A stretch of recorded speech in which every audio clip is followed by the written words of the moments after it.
Hi, this is Carl, and this is another SOP video for managed service providers. Today I want to talk about cash flow.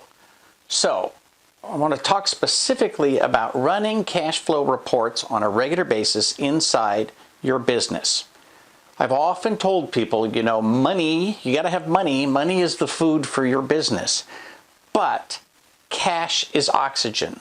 If you don't have cash, you will run out of business very, very quickly. And here's the reason.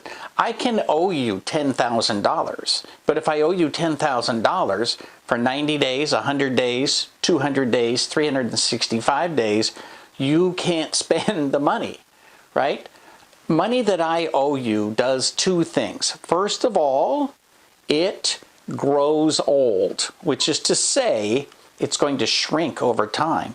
And second, it becomes harder and harder to actually collect.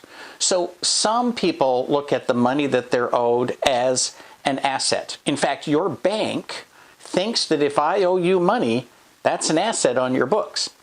Your bank is stupid because they're a really, really big business and they don't have to worry about cash flow. Unless you're a bank, you should worry about cash flow. What is cash flow? Very simply, it is a very easy calculation of how money flows into and out of your business. So I want to put up an example of a cash flow report that's super simple. You start with how much money you have in the bank right now. Not what you expect, not what people owe you. Go look at your bank account, and if it says you have $2,000 or $20,000, doesn't matter. Whatever that bottom line is in your bank right now, this minute, that's how much cash you have on hand. Okay, now add to that the amount of cash that you think that you will get between now and the next pay period. So I pay on the 10th and 25th. So how much money will come in between now and the 10th or 25th? And that has to be real expectations. If I have somebody who pays regularly, all the time, every time, and they owe me $1,000, I expect that $1,000 to come in. I feel very good about that.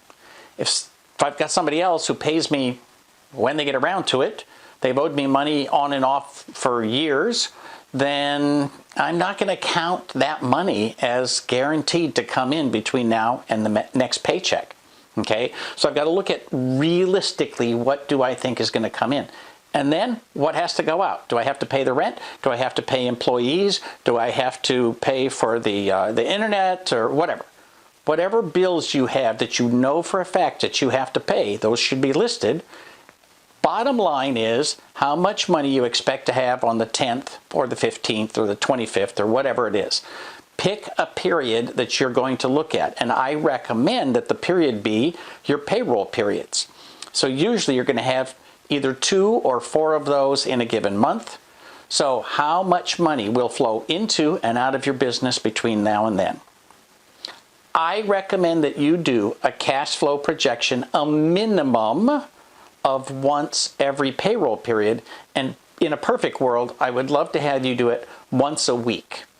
And that way you can make decisions. You can literally say, all right, I'm just going to delay making the payment, for example, for the internet connectivity or the electricity until I know for a fact that payroll is done. Nothing can happen, until the payroll is done, because then your employees are going to stay with you for the next 2 weeks. When you start tracking cash this way, one of the things that becomes very, very clear is you will instantly become less tolerant of people who owe you money, and it will be very visible to you that money that is owed to you is never paid back $1 for every dollar owed. For Small Biz Thoughts, this is Carl Palchuk wishing you the best of luck in your managed service business. Please like, share, subscribe, and don't forget to ring that bell so you can be notified when we post a new video.